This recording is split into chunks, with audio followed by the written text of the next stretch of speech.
yeah, I mean, come on, let's do it. For goodness sake. Damon, if you're listening, give me a call.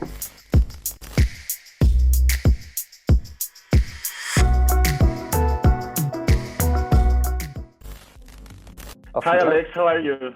Very good. Excellent. Really nice to speak to you. Thanks for having me. Cool. Let's forget a bit about everything that's happened in the last few years and go back to 1997. From the release of The Great Escape to the famous Britpop battle and beyond, you and the other members of Blur went through a period of major changes.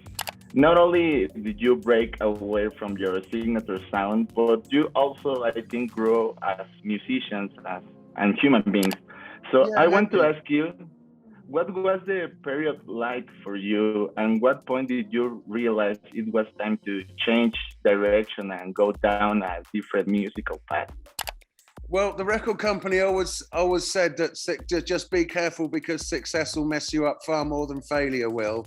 And I think that's just what we, I mean, I don't know. I mean, it was, I have very fond memories of those times. I mean, there was I think it was difficult for Damon after The Great Escape when we had that bit, the Great Escape album, when we had that big battle with Oasis. I think, you know, Damon couldn't go anywhere without people putting Wonderwall on. An Oasis song, and I just think you're always keen to keep evolving as an artist. You always want to develop and go forward, but actually it's hard. It's hard to keep trying to break new ground. But I think there was a sort of conscious decision with the Blur album. To just take it all right back to basics. You know, I think the songs and arrangements on The Great Escape have got very elaborate. There were brass sections, string sections, whole orchestras sometimes. And I think we just wanted to get back to this, back to basics, kind of visceral, kind of old-fashioned rock band sound. Just strip it back to the four of us and do something really simple. And actually, it was really refreshing and liberating.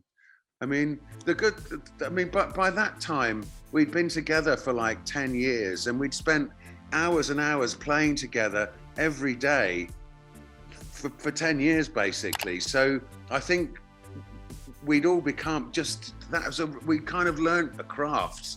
You know, I don't think bands get a chance to do that today.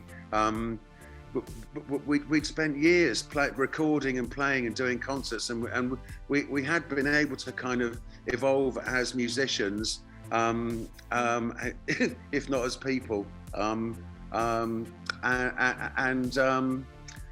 Yeah, so it was actually really joyous and liberating just to take it back to the four of us like it was in the very beginning.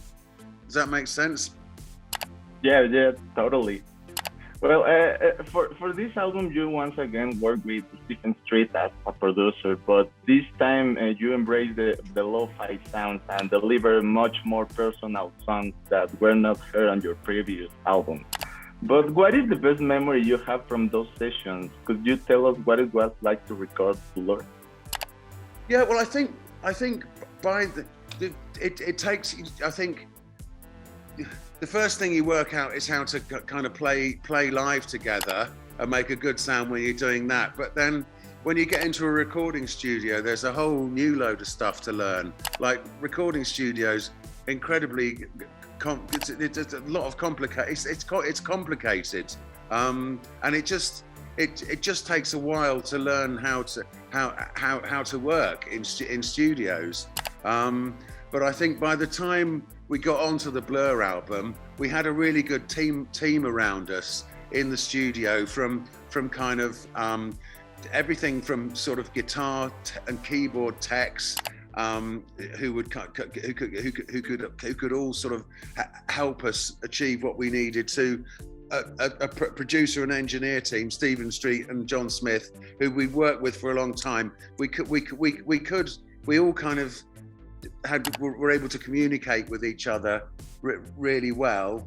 And I think it just gave us the fact that we were working with a team that we knew and trusted, just gave us the confidence to kind of, everything doesn't have to sound like polished. And I think we were just more confident about just relaxing and playing as a band, because we'd spent so long doing it, and you know, we got quite good at it. We didn't have to rely so much on kind of trickery and you know, I guess it was a kind of zen a zen point. You know, it's just like, let's just relax and let the music speak.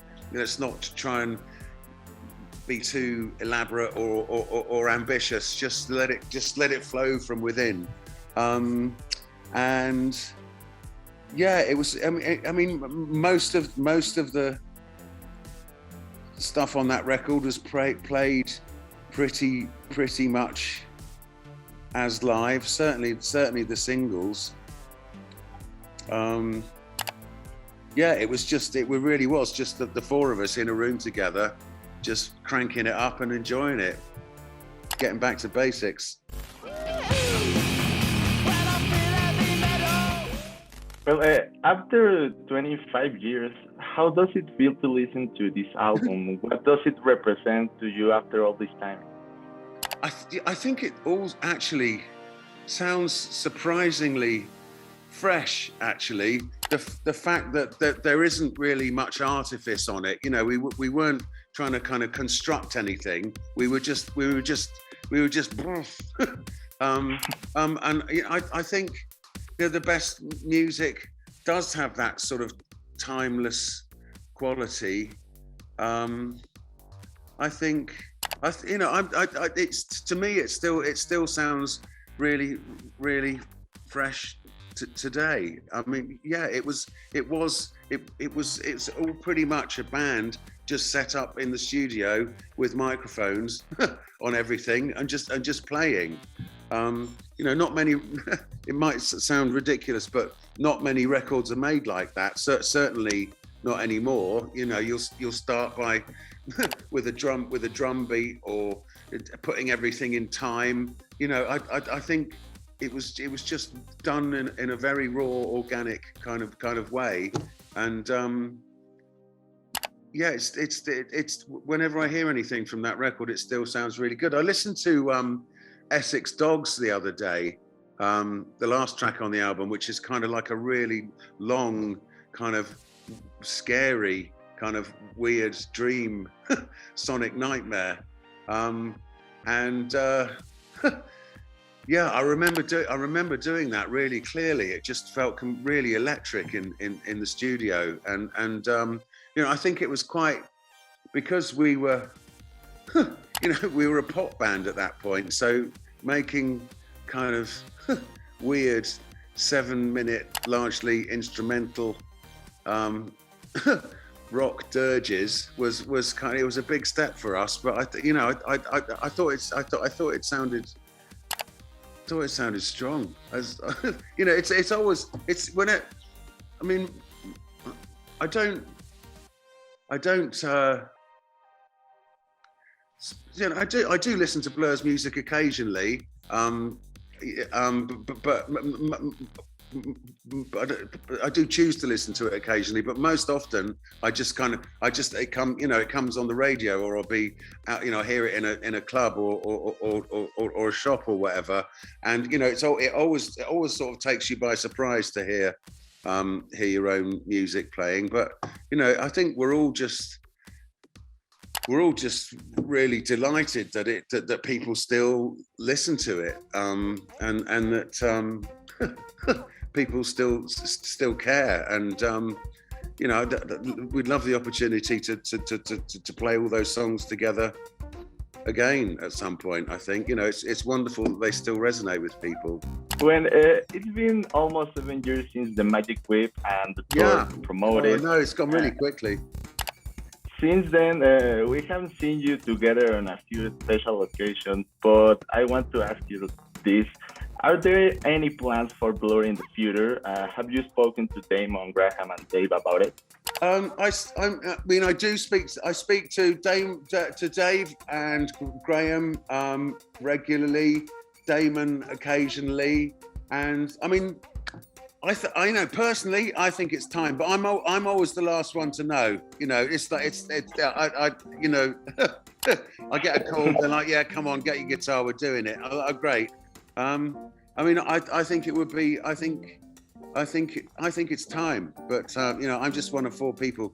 I mean, the great thing about Blur is that everybody's kind of found other things to do, you know, outside of Blur, because I think, you know, you do need to keep evolving as a person. It can be hard if you're going to be successful in the music business. The success tends to come quite early, and you know, you don't want to spend the whole of the rest of your life just doing what you were doing when you were 25. So everyone's got other stuff going on, and that's great. But you know, I guess it just kind of does make it difficult trying to fit it in. But I think, you know, we're all get on well with each other, all like each other. Yeah, I mean, come on, let's do it, for goodness sake. It would be awesome. Damon, if you're listening, give me a call. Well, that's all, Alex. Thank you so much for your time. Really nice Thank you so much for your music. Thanks so much. Hope you see you soon in Mexico. Hopefully see you down there soon, indeedy. We had the band had such a fantastic time in Mexico City and in Guadalajara last time we were out on tour. Yeah, absolutely, just like really fantastic, fond memories, brilliant food, amazing people. Yeah, can't wait to get back, in fact. We hope so. Me too. Well, I'm working on it, trust me.